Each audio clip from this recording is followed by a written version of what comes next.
Imaginons que vous ne connaissiez pas votre âge, que vous ne sachiez pas ce que signifie vieillir, que vous ne sachiez pas qu'un jour, vous allez mourir. Vous sentiriez-vous vieux un jour ? Dans mon groupe d'amis, certains ont 10 ans de moins que moi, d'autres 20 ans de plus. Pourtant, quand nous discutons, quand nous nous entraînons ensemble, nous avons le même âge.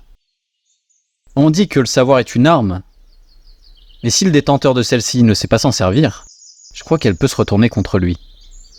Bonjour les petits amis, bienvenue sur le podcast de Renardo. Aujourd'hui, je vais vous parler de ce qu'on appelle les croyances limitantes et d'un état d'esprit que j'ai adopté avec le temps pour éviter à tout prix d'aller dans le sens de la masse.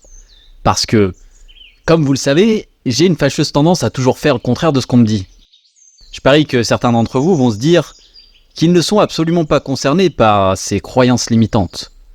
En particulier les gens très cartésiens, ceux qui croient en ce qu'ils voient, ceux qui croient seulement en la science. Eh bien, ce sont des croyances. Sachez que vous êtes encore plus sujet à vous mettre des barrières. La science, c'est pas exact. La science n'est qu'étude et interprétation humaine du monde. Elle évolue en permanence. Depuis que je me suis mis très sérieusement à m'entraîner et à performer, combien de fois m'a-t-on dit « Profite tant que t'es jeune !»« Ah, mais moi, tu sais, j'ai une tendinite à l'épaule. »« Tu verras à mon âge. »« Oh, moi, c'est trop tard, je pourrais plus faire ça. »« Mais t'as 35 ans, enculé. Qu'est-ce que tu me racontes ? » Imagine que tu vives jusqu'à 100 ans, tu vas passer 65 ans, soit 2/3 de ta vie, à te dégrader, à te contenter du minimum et à te trouver des excuses. Quand on t'écoute, 35 ans c'est vieux. Oui, mais tu comprends, d'après les scientifiques, que le corps humain commence à se dégrader une fois qu'on est adulte. Bah effectivement, si on se base sur la masse, oui, parce que la masse est médiocre. Parce que la masse, elle passe 35 heures par semaine le cul posé sur une chaise, 10 heures dans les transports à scroller sur TikTok, parce que tu comprends, et comme ça c'est pas du temps perdu. Une vingtaine d'heures devant Netflix en mangeant des tacos pour se donner bonne conscience, parce que c'est plus sain que McDo ou Burger King. Tacos qu'ils se sont fait livrer, bien entendu. Et quand même, je dois l'avouer, 1 heure à la salle de temps en temps, sans trop pousser, hein. Tu comprends, moi je viens pour me maintenir, hein. Mais maintenir quoi en fait ? Ton taux de cholestérol et tes poignées d'amour ? Tes douleurs articulaires ? Pour être toujours aussi faible, mais pas beaucoup plus. Même chez les gens qui travaillent à devenir meilleurs dans un ou plusieurs domaines, je vois qu'ils partent avec une notion de limite d'eux-mêmes. De limite du possible. Par exemple, je côtoie pas mal d'athlètes dans différentes disciplines depuis 2 ans. Et quelque chose qui revient toujours sur le tapis, c'est la question du dopage. Oui, mais lui il est dopé, c'est pas un niveau qui est atteignable naturellement. On donne toujours une raison. On s'excuse par avance de ne pas pouvoir en faire autant.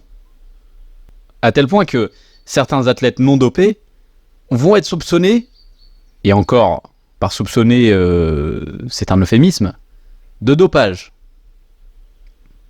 Des gens vont même s'énerver.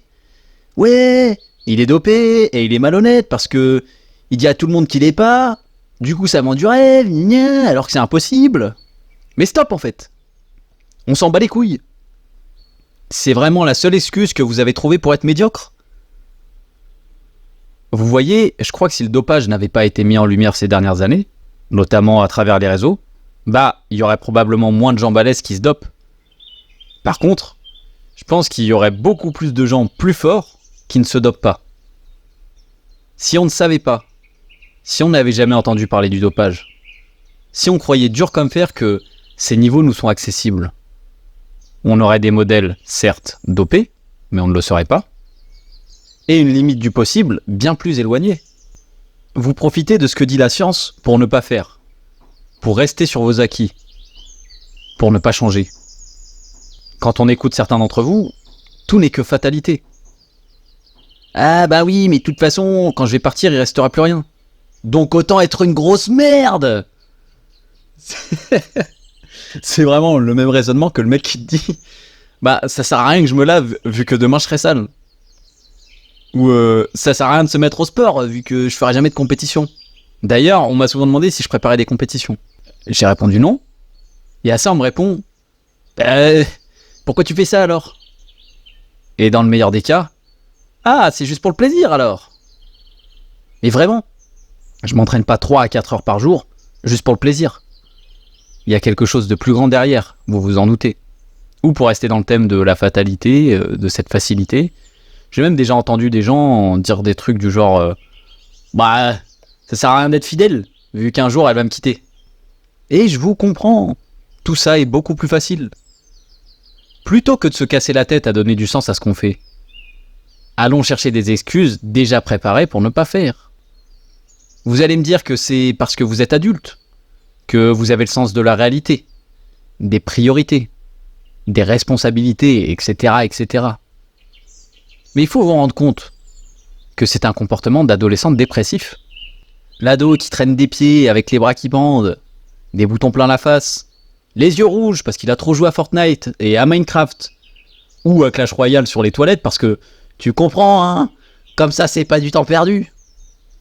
Et il pue, mais il pue, parce qu'il s'est pas lavé depuis une semaine, qu'il a même pas changé de caleçon et qu'il se nourrit exclusivement de Doritos et de Red Bull.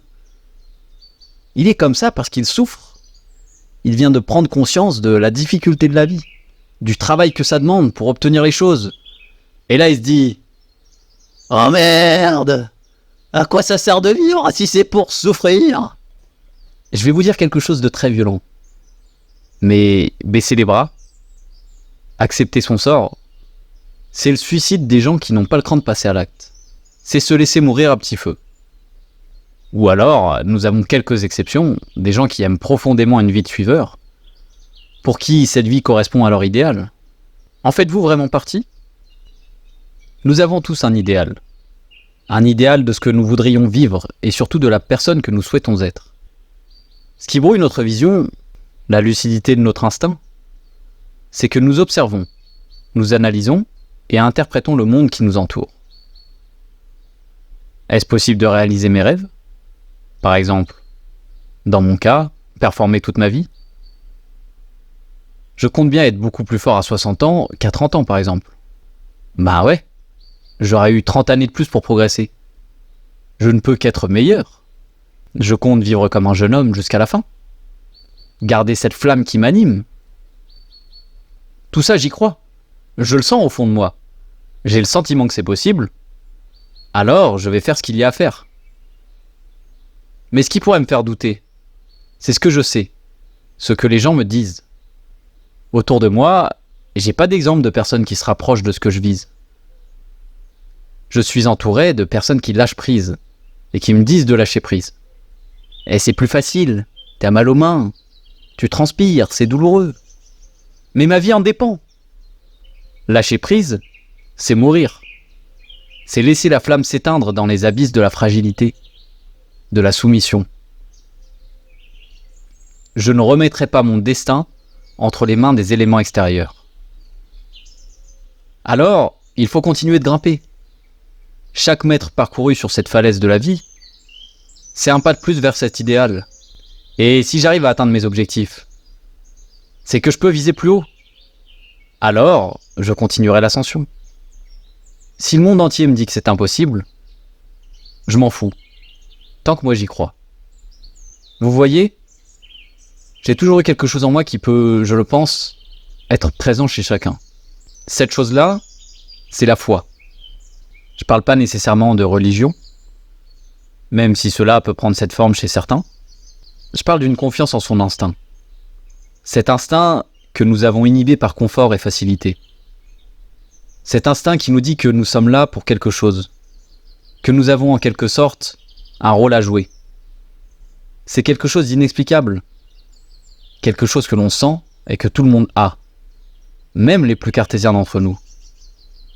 Sinon, pourquoi auriez-vous un sens de l'honneur? Par exemple, l'honneur, ça n'a rien de scientifique. Pourquoi iriez-vous à l'enterrement de quelqu'un? Je sais pas, quelqu'un va dire qu'il ne croit pas en l'au-delà, en une vie après la mort, mais il va dire d'un autre côté, il aurait voulu que je sois là. Oui, mais il est mort.